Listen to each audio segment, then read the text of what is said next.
Larry Groce, mountainstage.org is the spot you can hear the show, podcast there, listen to it at your leisure if it's not on your radio station. And today one of our guests is the man sitting here beside me, Mr. Corey Smith, who is from down in Georgia. Yes. Around Athens, Georgia, and you've been going for a while now. He's a singer and a songwriter, and his style, I don't know what you'd call it, country, folk, whatever, and we're not so big on categories here. But one of the things that he's done is that we admire is that he's a blue-collar, do-it-yourself singer and songwriter who has created his own career by getting out there and playing many shows and then telling folks via the internet. Why don't you tell us how you started out and how your career has developed, because it's kind of unique. It's been very organic, grassroots, been largely based on making very affordable records early on, just acoustic-based demo-type records just to get the songs out there. And fortunately, the music resonated with people, and they went out and spread it. Social networking certainly was a big part of it, especially MySpace. You know, fans, I always encouraged them to burn CDs and just share the music. My goal was just to be heard.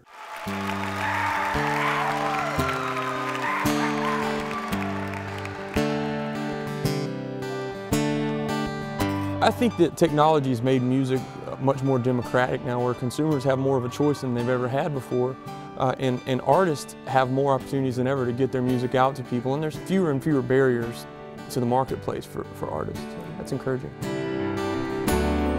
Times are changing, but I'm still the same, just as messed up as I've ever been. I act like I did back when I was a kid, but it hurts me more than it did back then. I go out on the town and make a fool of myself. I run around with the same rowdy friends. I get drunk and obnoxious and wake up the next day swearing I'm never drinking again. But yeah, my grandma still tells me enough is enough. Life ain't a game, son, it's time to grow up. Maybe next year I'll start acting my age, turn a new leaf over my wicked ways, get a real job and start pulling my weight on 365 days until I change my ways. And I've been able to make 7 records, and you know, each one has gotten a little bigger, and I've grown as an artist and a producer and tried to take more chances and be a little more inventive in the studio, but it's been a heck of a ride. How many years now? When did you quit your day job? 5 years ago. So you made 7 records, so you were still making the records probably before you were still had a day job. I made 3 records when I was still teaching high school back in Georgia. Yeah. And when you started out, you had a big following locally, I know, because you one of your first big shows, I think I read, Zach Brown Band opened for you at the in Atlanta, was it? Or at the Georgia Theater in Athens. Yeah, in Athens, Georgia Theater in Athens, and you sold that out, which is that's a big deal for an independent singer-songwriter to sell out a big theater. Usually you're in little clubs that hold 50 people. And that came about just by you playing there? How'd you build your audience there? Well, I'd been playing around Athens and around Northeast Georgia in particular for several years at that point. And that was sort of a roll of the dice to go to the theater. It was a much bigger venue, and it sold out, and I thought, wow, you know, I might be able to have a career at this. Met a girl from Tennessee. No, I don't remember her name, but I can still see her top pulled down in that belly button ring.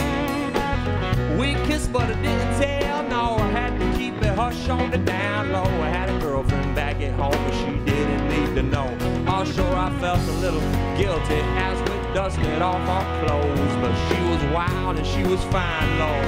Worked every lie I told, oh yeah. And if I could do it again, you know I'd do it the same.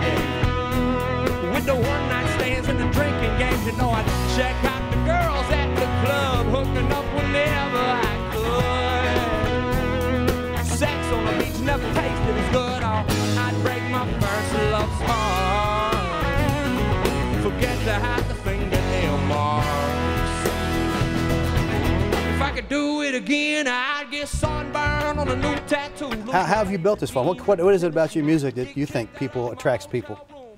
I like to think it's just the honesty. I've never been one to sit down and try to write a hit song. I've just written what's come naturally to me. artists like Todd Snider, who's going to be here with us tonight, have been a huge influence on me because they just write in this very unpretentious kind of, this is who I am, manner that resonates with me. And another of my favorite artists is a guy named Daryl Scott, who's written great country hits. I was privileged to meet him several years ago, right when I was starting out, and the advice he gave me was, you know, just write what comes naturally to you. Every once in a while you might hit one out of the park and you might write a hit, but that shouldn't be the goal. And I've really lived by that advice, and I like to think that that's why the music resonates. Is I'm not trying to sell them anything. Yeah, and your songs are that way. I've listened. The Broken Record is your latest CD, and we're talking here in March of 2011. It won't be out till June, and it'll be on sale on your website then, right? Correct. And so you can check that out if you're watching this later on in the year. And I listened to that CD, and it's a lot of songs about kind of small town life and folks relating to each other, and it has some country themes you might hear on country radio, and then other things that you would hear on Jimmy Buffett style songs or whatever. I mean, it's just that kind of a fun back and forth. I tried to approach this record in a way to give people sort of a full spectrum of who I am. A lot of my earlier songs are nostalgic, and they're reckless and youthful. You know, they're about beer drinking and getting in trouble and making mistakes. A lot of my more recent stuff, now that I'm a husband and a father, it's become a little more serious. And I realize that as an artist, the number one responsibility is probably to be honest. Yeah. But there is also the notion of responsibility, and sometimes it's better to think about the effects of what you're saying. Sometimes it's better to think about the social impact. And so I think now the raw honesty that I may have once had has now been tempered by more of a sense of social and personal responsibility, I guess.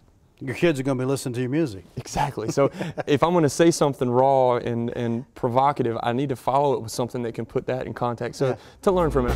1 hour sleep on a dirty couch, no shower off to school, smelling just like a brewery with a bad hangover too.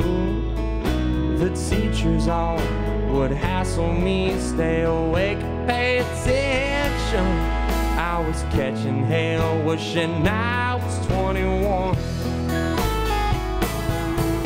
The youngest one of all my friends, I didn't act my age. Too cool for the football games and the homecoming parades. Now I'm somewhere in the gray of middle class and middle age. The man in the mirror looks more like my father every day. My clothes are out of fashion, my hair is getting thin, and my favorite conversation starts with I remember when. Still we go down to that college town, dancing at the 80s bar. We drink until we feel a whole lot cooler than we are. Then I look at all those college girls, so innocent and young, and I just check them out and say, dang, I wish I was 21.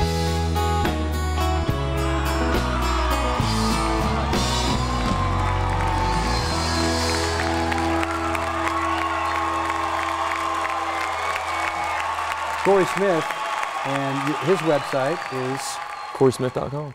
Simple as that. C-O-R-E-Y. Check him out. You can buy tickets there. You can buy merchandise there. Buy his CDs there. Everything is right there, and he encourages you to share his stuff. So he wants to get the word out. He may be coming your way because now we got the Southeast, we got the whole East, and next the world. Thanks for coming. It's a pleasure. Good meeting you, Larry.